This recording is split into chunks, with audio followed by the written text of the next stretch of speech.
కడప జిల్లా ప్రొద్దుటూరు ఇండస్ట్రియల్ ఎస్టేట్లోని Srirama oil mill, సఫ్ ఆయిల్ మిల్లులో విజిలెన్స్ అండ్ ఆయిల్ పరిశ్రమల్లో ఎన్ఫోర్స్మెంట్ అధికారులు దాడులు నిర్వహించారు. ఈ సందర్భంగా విజిలెన్స్ అడిషనల్ ఎస్పీ శ్రీనివాసులు మాట్లాడుతూ ప్రొద్దుటూరు ఇండస్ట్రియల్ ఎస్టేట్లో ఉన్న శ్రీరామ ఆయిల్ పరిశ్రమలో పామ్ ఆయిల్ నూనె తయారు చేయడానికి ఫుడ్ లైసెన్స్ లేదన్నారు. తోనికలు, కొలతలు అధికారులు పరిశీలించిన సమయంలో నిబంధనల ప్రకారం ఉండాల్సిన ముద్రలు లేకపోవడంతో కేసు నమోదు చేసినట్లు తెలిపారు. ఫుడ్ సేఫ్టీ అధికారి హరిత పరిశీలనలో అనుమతులు లేకపోవడంతో నోటీసులు ఇచ్చామని, అలాగే పామ్ ఆయిల్, ఇతర ఆయిల్ సంబంధించిన శాంపిల్స్ సేకరించామన్నారు. నూనెలో కల్తీ ఉన్నట్లు తెలిపే కఠిన చర్యలు తీసుకుంటామని విజిలెన్స్ అడిషనల్ ఎస్పీ శ్రీనివాసులు హెచ్చరించారు. సందర్భంగా మా కేంద్ర కార్యాలయం ఉత్తర్వుల మేరకు ఈరోజు మేము ఈ ప్రొద్దుటూరు రావడం, ప్రొద్దుటూరులో శ్రీరామ ఆయిల్ మిల్స్ అని చెప్పి ఈ మిల్లులో తనిఖీలు విస్తృతంగా నిర్వహించడం జరిగింది. దాంట్లో తనిఖీల్లో భాగంగా ఇక్కడ కొన్ని స్టాక్స్లో వ్యత్యాసాలు ఉన్నాయి. ఈ మిల్లు వారికి పామ్ ఆయిల్ సంబంధించి ఫుడ్ లైసెన్స్ లేదు.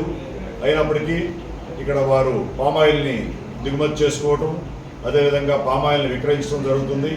10 టన్నుల పామ్ ఆయిల్ ఇక్కడ షార్టేజ్ కనపడింది. వాళ్ళు కొనడానికి అసలు బేసిక్గా వారికి పామ్ ఆయిల్ కొనడానికి ఫుడ్ లైసెన్సే లేదు. అయినప్పటికీ కూడా కొన్నారు. దాంట్లో కూడా 10 టన్నుల వ్యత్యాసం అనేది కనపడింది. ఆ వ్యత్యాసానికి గాను ఇక్కడ 6A కేసు బుక్ చేయడం అయింది. అదేవిధంగా ఇక్కడ విజిలెన్స్ వారితో పాటుగా సివిల్ సప్లైస్ డిప్యూటీ తహసీల్దార్ గారు, అదేవిధంగా ఫుడ్ సేఫ్టీ ఆఫీసరు హరిత మేడం, మరి లీగల్ మెట్రాలజీ ఇన్స్పెక్టర్ గారు అందరం కూడా వచ్చి ఇక్కడ తనిఖీలు చేయడం అయింది.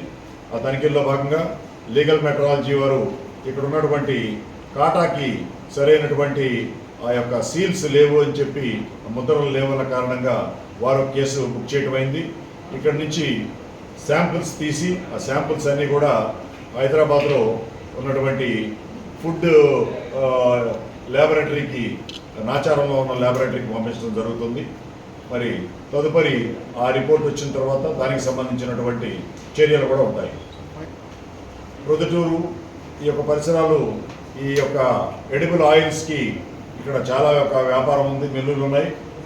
అవి ఎవరు కూడా ఈ రానున్న ఫెస్టివల్ సీజన్లో అధిక ధరలకు అమ్మడం, అదేవిధంగా ఎక్కువగా హోర్డింగ్ చేయడం, అంటే అవసరానికి మించి వాళ్ళ యొక్క లైసెన్స్ పరిమితులకు మించి ఇక్కడ స్టాక్స్ పెట్టుకొని తద్వారా ఆ కృత్రిమంగా కొరత సృష్టించే ప్రయత్నాలు చేస్తే వారి పట్ల విజిలెన్స్ ఎన్ఫోర్స్మెంట్ చాలా కఠినంగా వ్యవహరిస్తుంది.